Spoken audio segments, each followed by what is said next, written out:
Hola jóvenes, muy buenos días para todos. En el día de hoy vamos a hablar sobre los niveles de organización de los seres vivos. ¿Sí? Dentro de los niveles de organización de los seres vivos, tenemos que resaltar que todos los seres vivos se desarrollan dentro de un ecosistema, se relacionan dentro de un ecosistema. Recordemos que los ecosistemas están conformados por factores bióticos y abióticos, que cada uno de ellos cumple funciones específicas, ¿sí? Que los factores abióticos así no posean vida o no tengan vida, son parte fundamental para que el resto de los seres vivos, de microorganismos, plantas, animales y el ser humano, se relacione entre sí y pueda realizar el proceso de supervivencia, pueda relacionarse, pueda cumplir las funciones de nutrición, relación y reproducción. Cada uno de los seres vivos cumple funciones diferentes dentro del ecosistema, lo cual indica que son fundamentales cada uno de los organismos que se relacionan entre sí con los factores abióticos. Recordemos que los factores abióticos son la energía solar, la luz, principalmente el sol, que es nuestra fuente de energía, el agua, el suelo, la humedad, ¿sí? Cada uno de esos elementos hacen parte el desarrollo de la vida de los demás seres vivos. Entonces, dentro de ese nivel de organización de los seres vivos, podemos destacar que el funcionamiento de los ecosistemas se refiere a que ellos necesitan mantener un equilibrio con unas proporciones adecuadas para cada una de las especies y recursos para que funcionen y se mantengan de forma correcta, y algunos de ellos piensen en las condiciones naturales de todos los habitantes de un determinado ecosistema. Están perfectamente adaptados a él. ¿Listos? Dentro de esto, tener el concepto de ecosistema y ecología es muy importante para comprender el funcionamiento de la naturaleza.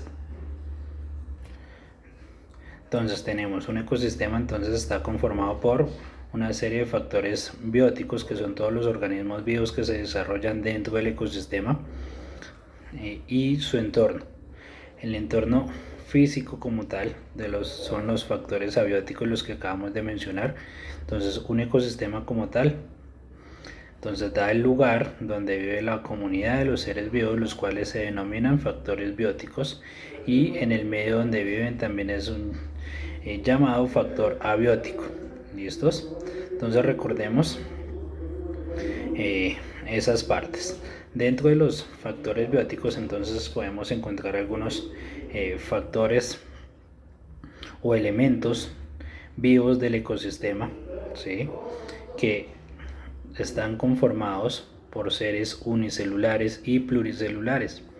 ¿Qué quiere decir esto? Que están conformados por una sola célula o por muchas células como tal.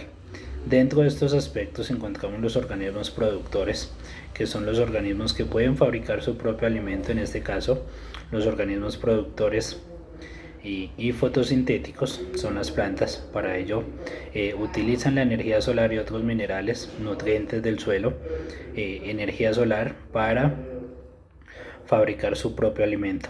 Los productores están constituidos generalmente por las plantas, las algas, algunas bacterias, algunos protozoos que poseen pigmentos capaces de captar la luz, y es convertida en la energía que utilizan los procesos biológicos, y se denominan como organismos autótrofos. ¿Qué quiere decir esto? Que pueden producir su propio alimento. Luego encontramos el siguiente eslabón, que son los animales o los organismos consumidores. ¿Qué quiere decir esto? Que se alimentan de otros seres vivos. Generalmente hay dos tipos de consumidores: los herbívoros, cuando un ser vivo se alimenta de una planta, o cuando un depredador se come a un herbívoro. En estos dos casos, en estos dos consumidores, existen varias subclasificaciones. Se les llama heterótrofos porque no pueden fabricar su propio alimento igual que nosotros, sino que necesitan obtener la energía de algunos componentes, de algunos nutrientes, de algunos alimentos, obtienen la energía química que necesitan para la supervivencia. Luego encontramos una serie de descomponedores, que son los que se alimentan de desperdicios de otros seres vivos, ¿sí? Que generalmente pues consumen cadáveres, son carroñeros, ¿sí? Y esos factores bióticos se organizan de diferentes criterios, ¿sí? Uno de esos criterios son los individuos. ¿Qué quiere decir un individuo? Es un ser vivo solo de una unidad independiente. Un individuo solo puede pertenecer a una sola especie.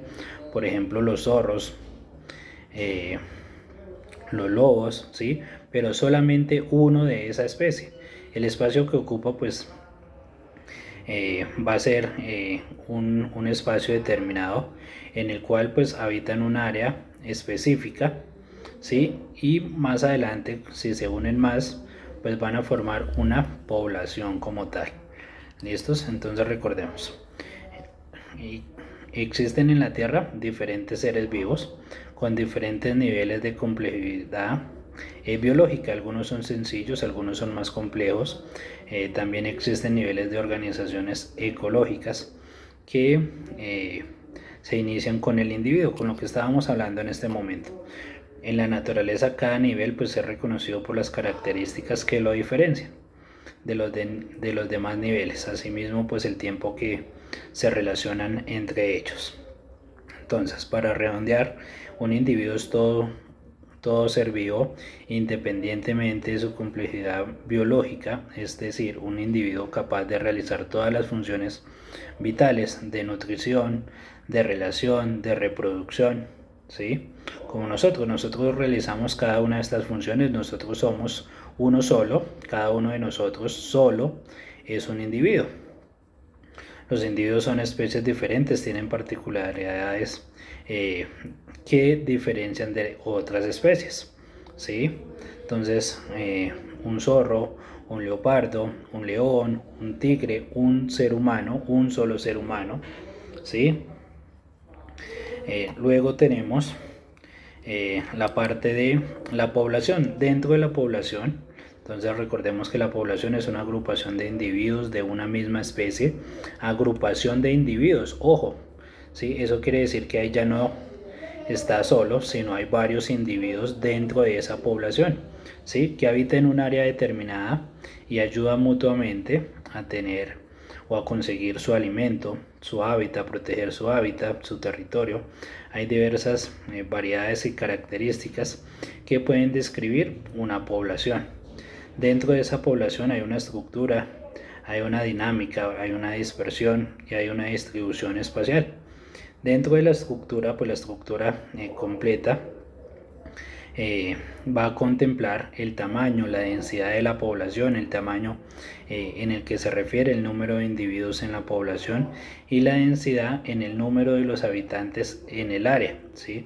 Entonces, por ejemplo, si decimos que hay 30 chigüiros en 1 kilómetro cuadrado, entonces eso quiere decir que van a habitar en esa área determinada como tal. La dinámica pues se relaciona más con la natalidad o la mortalidad o la dispersión, ¿sí? Debido a la natalidad, debido al número de individuos que nacen, a la mortalidad pues se refiere al número de individuos que mueren, y ambos factores pues son regidos por una sola unidad de acuerdo al tiempo. Cuando hablamos de dispersión dentro de una población, pues es el movimiento de los individuos en las diferentes poblaciones, se denomina emigración. A la salida de individuos de una población o al ingreso, los individuos se pueden o se mueven por diferentes causas: el alimento, el agua, la pareja, ¿sí? Entonces esa serie de elementos o esa serie de circunstancias que se pueden presentar dentro del ecosistema pueden hacer variar a las poblaciones como tal. Y cuando hablamos de la distribución espacial es cuando se forman los individuos que ocupan su espacio, que existen 3 formas de distribución espacial como tal. ¿Listos? Entonces, para redondear vamos a definir como tal qué es una comunidad.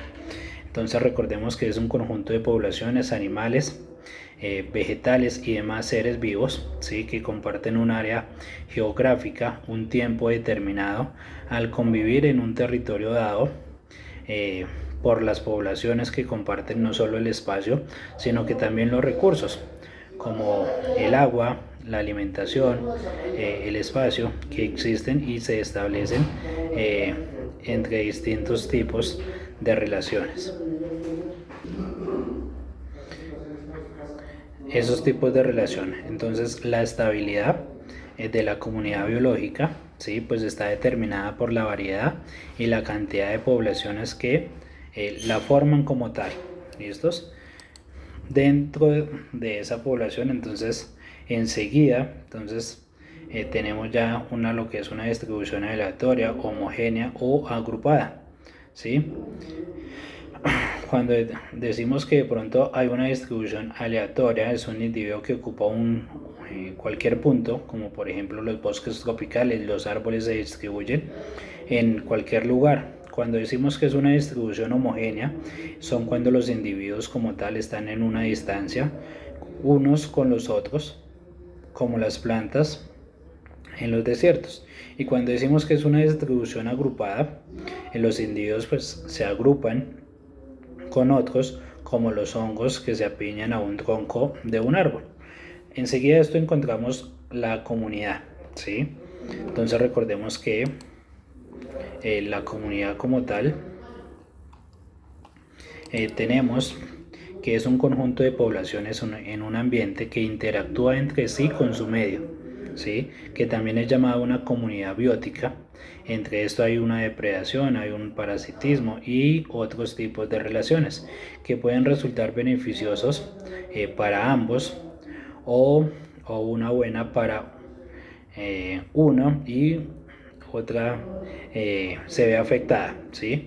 Como por ejemplo en una comunidad donde puede estar compuesta por plantas que son organismos autótrofos y venados que son organismos heterótrofos consumidores primarios, ¿sí? Entonces en este caso pues se van a ver afectadas las plantas, ¿sí? Otro ejemplo serían los pumas, que son consumidores secundarios, los buitres, que son los descomponedores, y otras clases de seres vivos que interactúan entre sí para conseguir energía y protección o pareja dentro del ecosistema. En una comunidad todos los individuos tienen pues una labor importante. Son las acciones antrópicas que afectan mucho la comunidad como tal, que es discriminada para realizar procesos de supervivencia dentro del ecosistema. ¿Listos? Entonces podemos definir como la comunidad, que es el conjunto de poblaciones animales y vegetales y demás seres vivos, ¿sí? Que comparten un área geográfica en un tiempo determinado al convivir en un territorio dado por las poblaciones que comparten no solamente un espacio, sino que también comparten los recursos y establecen los distintos tipos de relación, la estabilidad de la comunidad biológica, y que está determinada por una variedad y una cantidad de poblaciones que la forman como tal. Y enseguida en el último eslabón pues encontramos la parte de ecosistema, ¿sí? Que ya es el nivel de ecosistema, ¿sí? Que es el conjunto de comunidades en el medio en el que viven y se relacionan entre sí. Entonces ahí dentro del ecosistema se van a enfocar los factores bióticos y abióticos como tal. Entonces recordemos que un ecosistema pues está integrado por la comunidad y por la interrelación en un área determinada ocupada por esta. Entonces el ecosistema se distingue en componentes vivos, ¿sí? Que son los componentes o factores bióticos, y los componentes sin vida, que son los componentes abióticos, que ya los hemos trabajado. Todos los ecosistemas como tal, los terrestres, los acuáticos, contribuyen a la biosfera como tal. Enseguida encontramos el hábitat y el nicho ecológico. Recordemos que el nicho ecológico pues como tal es la función que desempeña una especie determinada dentro de un ecosistema. que no solamente se refiere a un sitio físico, sino que también a todas las condiciones físicas, químicas, biológicas que requiere la especie para mantenerse con vida y asimismo pues hacer o generar aspectos, relaciones con su comportamiento, de qué y de dónde se alimenta, en pocas formas y modos de reproducción, a qué organismos sirve el alimento con los cuales entra en competencia por el alimento o por el espacio. ¿Sí? Entonces todas esas características son fundamentales dentro de los niveles de organización dentro del ecosistema. ¿Listos? Entonces la diversidad como tal, entonces las comunidades tienen ciertos atributos entre ellos para generar ciertos hábitos, especies, donde se producen o se van a generar unas especies controladas por las condiciones ambientales que influyen en cada una de las especies asociadas dentro de ese ecosistema o dentro de ese área determinada. ¿Sí? Entonces, por ejemplo, podemos decir que un bosque de especie dominante puede ser de especie de árboles como un roble. ¿Sí? En una comunidad marina, pues los organismos dominantes pues suelen ser que animales marinos como los mejillones o las ostras. ¿Sí? Son algunos ejemplos de esos tipos de características como tal. Entonces recordemos, ya para finalizar algunos aspectos, recordemos que los ecosistemas varían su tamaño dependiendo y comprenden cosas de acuerdo a los factores bióticos y abióticos que se encuentren en ese ecosistema determinado, por decirlo así. ¿Listos? Vamos a revisar otros enlaces que nos van a servir bastante para finalizar con el tema. ¿Listos? Entonces, muchísimas gracias. Espero que las dudas de pronto hayan sido despejadas y vamos a revisar otros enlaces. ¿Listo? Muchísimas gracias.